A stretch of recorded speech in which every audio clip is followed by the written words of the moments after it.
Chapter 465. Subjective Value. After a while, Sonny and Effie returned to his home, just in time to receive the delivery of the refrigerator. Two tall and broad-shouldered store workers unloaded it from the cargo hold of their delivery vehicle and placed the big box down with a bit of strain. After that, one of them smiled and asked, "Good day. Where should we put it?" Sonny waved a hand. "Ah, no need. I'll do it myself." The loaders looked at him doubtfully, then simply shrugged and left after getting his signature. After the vehicle drove off, Sonny looked around, then easily lifted the heavy box and carried it inside the house without any effort whatsoever. Soon, the refrigerator was standing in the place where his old one used to be, the synthwood panels covering its doors blending in with the minimalist design of the kitchen. Effie and Sonny stared at it for a while, satisfied. Then he said, "I like it, a lot." Effie smiled. "Yeah, really ties the whole room together, doesn't it? Well, in any case, I hope you won't break it again." After that, she yawned and said in a tired voice, "Ugh, I'm beat. Time to retire to the dream realm. What about you?" Sonny thought for a few moments. Suddenly, a wide smile appeared on his face. "I have an errand to run, but after that, I am going in too. Oh, wait, where are going to sleep?" Effie shrugged. "Your guest room? Where else?" He blinked. "Don't you need a sleeping pod?" The former huntress giggled. "I have one. In your guest room." "What? Why are you staring at me like that? Was I supposed to shuffle between the academy and your comatose body every day?" Sonny lingered for a bit, then sighed. "Makes sense. I guess I should have put one there to begin with. What are the chances of me having mundane humans as guests?"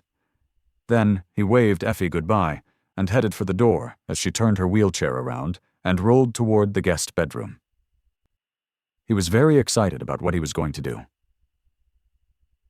Sometime later, Sonny was in a beautifully lit store, pushing a shopping cart forward and slowly filling it to the brim with all kinds of food, as well as some other things.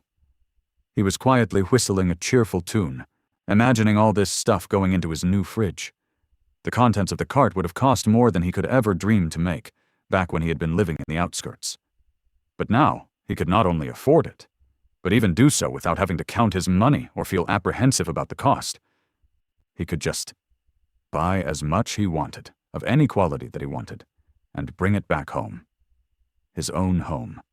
Life had changed so much. After a while, he felt as though he got enough. Now that he had the covetous coffer, he could not only bring soul shards out of the dream realm, but also bring stuff from the real world to the Chained Isles. That meant so much. An unlimited amount of spices, all kinds of snacks to make the long days of exploring less dreadful, various little things to make himself more comfortable. Hell, if he wanted to, he could even bring a tent and sleep in it like a king. Incredible. Oh, this is simply incredible. Of course, not all of these things could be bought in a general store, but he could visit other places or simply order stuff on the network. As he was heading for the registers, a familiar voice suddenly pulled him out of his thoughts. "Mom, can we get ice cream?" Sonny froze for a moment, then slowly turned his head and looked to his left, down a long aisle he was passing. There, a pale girl of around 14 years was standing near a tall, graceful woman in her 40s. An 8-year-old boy with blonde hair and a bright smile was pushing a tub of ice cream into her hands. Sonny watched Rain and her family for a few moments, then turned away and continued on his way, leaving them behind. A quiet sigh escaped from his lips. "At least she's doing fine. Well, of course she is.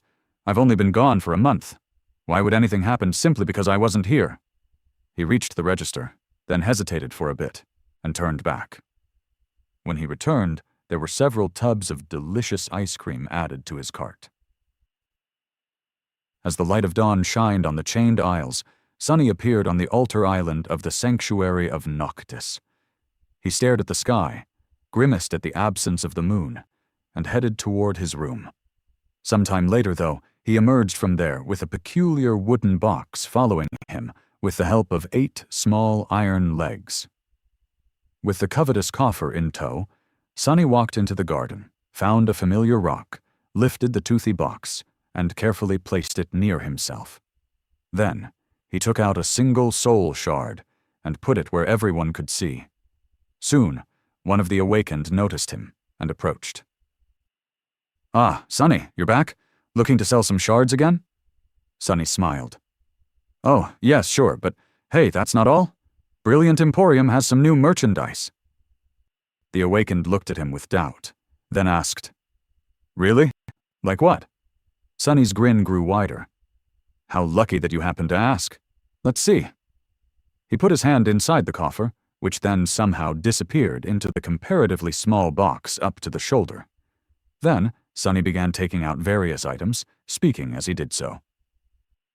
"What do I have in store? Take a look for yourself. Toothpaste, soft, clean underwear, salt, pepper, and all kinds of spices. Personal hygiene products. Are you a woman? No? Have a female friend then? What, really? Well, with the stuff I have here, that can be fixed. Oh, what is this? Would you look at that?" As more and more people gathered and stared at the absolutely mundane but precious items that almost none of them had access to in the dream realm, with something resembling lust in their eyes, Sonny's own gleamed with greed. By the way, Brilliant Emporium is also proud to announce the opening of a conveyance service. Want our dedicated staff to bring something specific from the real world? No problem. Want to send something to the real world instead? That's not a problem either, for just a small commission. I am going to get rich. So rich. Yes, soul shards were a rare commodity in the real world. But a good pair of underpants in the dream realm was, perhaps, even more valuable.